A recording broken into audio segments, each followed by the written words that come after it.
바랍니다.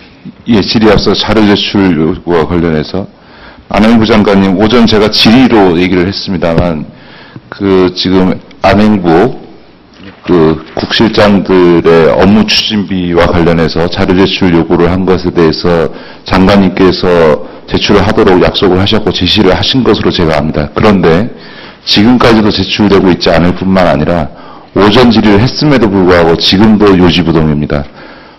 안행부 차관께서 오전에 답을 하시면서 어떻게 제출할지 방안을 연구 중이다 이렇게 답을 하셨습니다. 장관의 지시를 했는데 어떻게 숨기고 제출할지를 방안을 연구한다.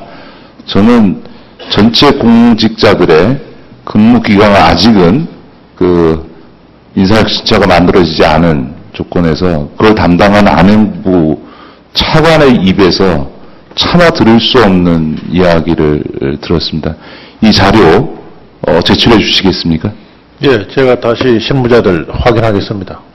그리고 아까 감사원장님께도 감사원 사무총장께서 이거는 감사원의 안행부 정기 업무 감사 때 감사하시겠다고 한 거 해서 그 자료 제출해 주시겠습니까?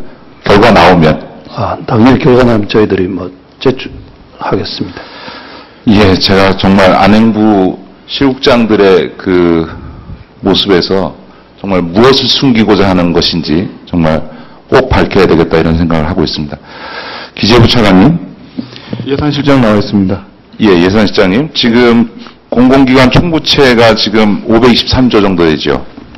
2013년 말 기준으로. 예, 정확한 숫자는 알고 있지 못합니다.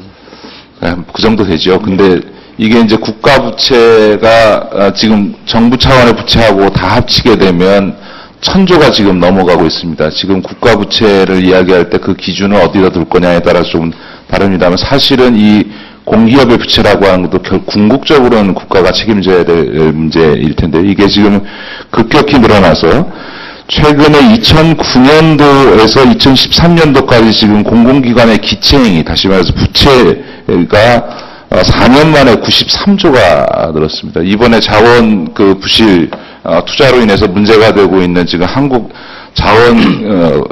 광물자원공사의 경우에는 지금 4년 동안 무려 354%의 부채가 증가를 했습니다. 다시 말해서 이런 무분별한 기체행위가 지금 공기업들의 부실을 낳고 그것이 결국은 국가적 부담으로 오게 되는데 지금 LH공사 등은 이 기체행위를 할 때 장관의 승인을 받도록 되어 있습니다만 석유공사나 가스공사는 이사회의 승인만으로 기체행위를 할 수 있죠.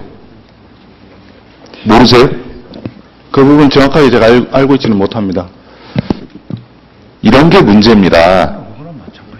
국가부채를 상회하는 공기업의 부채가 지금 급격히 늘어나고 있는데 그 기체행위가 아무런 통제장치 없이 부채를 늘려가는 행위가 아무 장치 없이 지금 그냥 방치되어 있을 뿐만 아니라 정부는, 기재부는 파악조차 하고 있지 않습니다.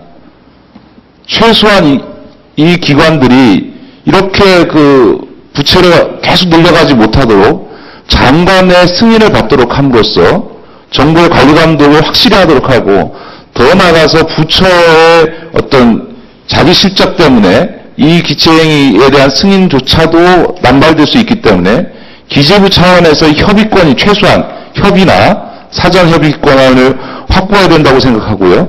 두 번째로는 일정 부채 비율 이상의 공기업에 대해서는 기체행위 자체를 제한해야 될 필요가 있다고 생각하는데 이거에 대해서 어떻게 생각하십니까? 의원님 말씀하신 그 부분은 굉장히 좋은 제안이라고 생각은 하는데요. 기본적으로 우리나라 국가 부채가 GDP 대비해가지고 한 35% 내외 수준을 지금 보여주고 있고. 제가 국가부채 얘기하는 공기업 부채 얘기하고 있지 않습니까? 공기업 부채가 아까 말씀하신 대로 국가 부채를 상회한다고 말씀하셨는데 공기업 부채는 그거보다 좀 낮은 수준을 알고 있습니다. 공기업 부채를 합치더라도 GDP 대비해서 한 60% 안쪽에 있기 때문에 다른 나라들에 비해 가지고는 한 3분의 1 정도 수준이라고 저희들은 알고 있습니다. 그렇지만 이제 채무가 급격하게 느는 그 부분에 대해서는 기재부에서도 관리를 좀 강화해야 될 필요가 있다고 생각을 합니다. 그래서 지금 현재 공기업에 대해서 이제 부채 비율이 한 200% 이하 수준으로 갈 수 있도록 저희들이 계획을 수립을 했고 계획이 아니고요. 이거 네. 법률 개정을 통해서 장관 승인과 기재부의 협의, 사전 협의를 분명히 하시고 예. 법률적으로 일정 비율 이상의 기체행위에 대해서는 제한을 할 수 있는 근거를 만들어서 무분별하게 빚내가지고 이런 황당한 자원 투자한다고 보여주기식 투자하지 않도록 제한하는 조치가 필요하고요. 한 가지 예로 지금 수자원공사의 경우에 이 경우에요. 지금 4대강 사업을 지금 수자원공사 부채로 지게 해가지고 끌어들여서 지금 수자원공사가 그 많은 부채가 져 있고 그것 때문에 그 이자 비용을 정부가 지금 보조해주고 있는데 2010년부터 지금까지 그 이자 비용 해준 것만 해도 지금 1조 5천억 이상의 지금 지원을 정부가 해주고 있습니다. 그런데 2014년도 지난 예산안을 통과시킬 때 국회가 부대 의결로 수자원공사가 자구 대책을 마련하라 이렇게 한 거 기억하시죠? 네.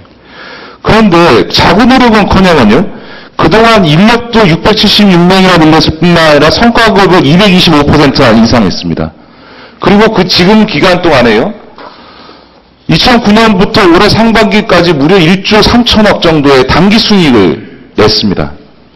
그런데 기재부가 이 수자원공사로부터 배당금을 꼬박꼬박 챙겨가면서 또 한편으로 수자원공사의 이자 보전하라고 그동안 또 1조 5천억 이상을 지원해주고 있습니다. 정부 예산으로. 한쪽에서 배당금 받고 한쪽에서 국민 세금으로 지원을 해주고 이 오른쪽 주머니에서 빼서 왼쪽 주머니에 넣고 있는 거 아니에요? 그런 점에서 보면 수자원공사가 자구 노력을 하는 것을 강제하기 위해서는 이 이자 비용에 대해서 줄여야 된다. 그걸 통해서 수자원공사 스스로 자구 노력으로 강제할 수 있는 정책적 수단을 써야지. 성과급 장치하고 있는 상황에서 정부가 그 이자 비용 다 보전해 주니까 이익을 남기고 그 이익금 가고 기재부에다가 배당금이나 주고 이런 일이 벌어지는 거 아니에요? 어떻게 생각하세요? 그 세입 부분에서 잡아야 될 부분하고 세출 부분에 잡아야 될 부분이 별도로 있기 때문에 그게 그렇게 된 것 같습니다. 그러니까 이자 부분에 대해서는 상당히 정부가 좀 지원을 해줘야 될 필요성이 있기 때문에 예산이 계속 반영이 된 거고요. 그다음에 배당금 같은 경우 순이익이 나면 당연히 배당금을 내야 되니까 배당을 정부에서 받아온 것 같습니다. 그렇다고 해서 그거를 상계 처리를 하기가 좀 곤란하기 때문에 세입과 세출에 따로 잡힌 것 같습니다. 수익이 줄 거 아닙니까? 이자 지원 규모를 내게 되면 수익이 줄 거 아니에요. 아니 수익이 이렇게 나는데 왜 이자 지원을 계속 해주고 있냐 그 질문을 드리는 거잖아요. 말씀을 해보세요. 그러니까 그 단기 순이익이 많이 났는데 순이익이 난 것이 이자를 지원했기 때문에 그것이 났다고 얘기하는 것 그 부분도 물론 있겠지만 전체적으로는 영업 활동을 잘 했기 때문에 순이익이 많이 나지 않겠습니까? 순이익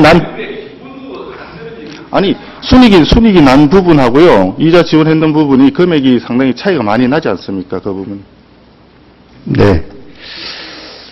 김기식 의원님 수고하셨습니다. 다음에는 존경하는 김성찬 새누리당 의원님 질문해 주시기 바랍니다.